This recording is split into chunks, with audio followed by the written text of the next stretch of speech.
मुंह लेकर रह गई। कोई चिट्ठी आई है, माँ जी तुमसे पढ़वाना चाहती है, बस इसलिए बुला रही हैं।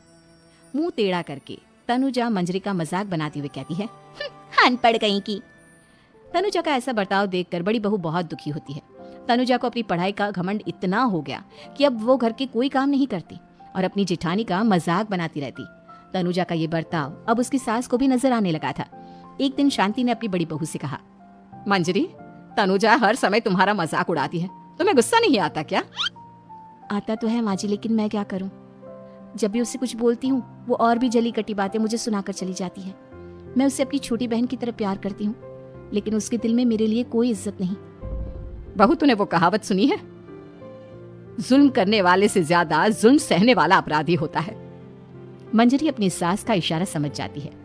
वो अपनी देवरानी को सबक सिखाने की ठान लेती है और एक दिन शांति अपनी दोनों बहुओं के साथ बैठी थी तो शांति अपनी बड़ी बहू से पूछती है, अरे बहू, शाम होने को है, कुछ सोचा है क्या बनेगा खाने में? माँ जी, मेरे तो सर में बहुत दर्द है आज। मेरी प्यारी देवरानी ही कुछ अंग्रेजी खाना बनाकर खिलाएगी। सुना है पढ़े लिखे लोग अंग्रेजी खाना बहुत अच्छा बनाते हैं, क्यों तनुजा? इतना कहकर मंजरी अपनी सास की ओर देखकर मुस्कुराती।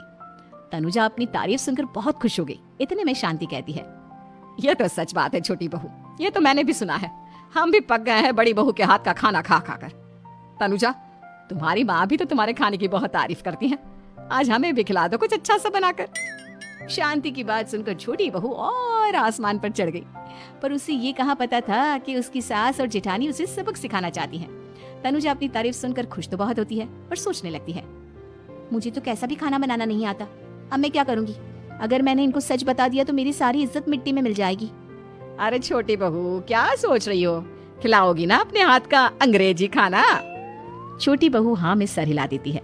अचानक से उसके दिमाग में एक आइडिया आता है, मैं इंटरनेट से देखकर कुछ बना लेती हूँ, मेरी वाहवाही पूरे घर में हो जाएगी। मुझे कौन सा रोज रोज बनाना है। माँ जी, आज आप सबको ऐसा खाना खिलाऊंगी कि। इतने में शांति छोटी बहू की टांग खींचते हुए कहती है कि पता नहीं कैसा खाना खिलाओगी, ए ऊपर वाले हमारी रक्षा करना। इतना बोलकर शांति और मंजरी दोनों जोर जोर से हंसने लगते हैं। अब तनुजा रसोई घर में चली जाती है और खाने की तैयारी करने लगती है, पर उसे रसोई घर की चीजों के बारे में तो कुछ नहीं पता। जैसे तैसे सारी चीजें निकालती है और इंटरनेट पर देखकर खाना बनाती है। कुछ ही देर में सब लोग घर आ जाते हैं। अरे सुनते हो, आज का खाना हमारी छोटी बहू बना रही है। अरे वाह, आज तो फिर कुछ अंग्रेजी खाना खाने को मिलेगा। कुछ ही देर में खाना बन जाता है तो छोटी बहू सबका खाना लगा देती है। इतने में बड़ी बहू कहती है, क्या बात है देवरानी जी, आज तो बहुत अच्छी खुशबू आ रही है। ये बात तो सही कही बड़ी बहू तूने, खुशबू तो अच्छी है, ऐसी खुशबू तो मेरे खाने में भी नहीं आती। सब मिलकर छोटी बहू की बहुत तारीफ करते हैं और छोटी बहू 7वें आसमान पर बैठ जाती है।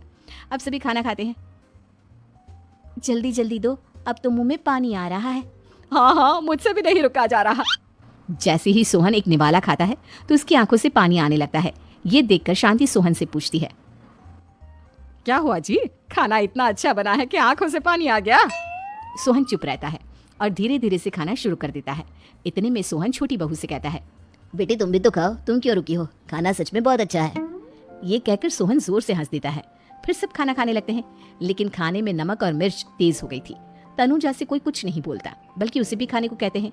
जैसे ही छोटी बहू खाना खाती है वो पानी पानी कहकर चिल्लाती है, पानी, इसमें तो पानी। ये खाना तो सच में इतना अच्छा बना है कि हमारे साथ साथ देवरानी जी भी इसके स्वाद को कभी नहीं भूल पाएंगी। सही कहा बहू। तनुजा को अपनी गलती का एहसास हुआ और उसने अपनी सास से कहा, माँ जी ये मेरी गलती नहीं है, इंटरनेट पर दिखाया था।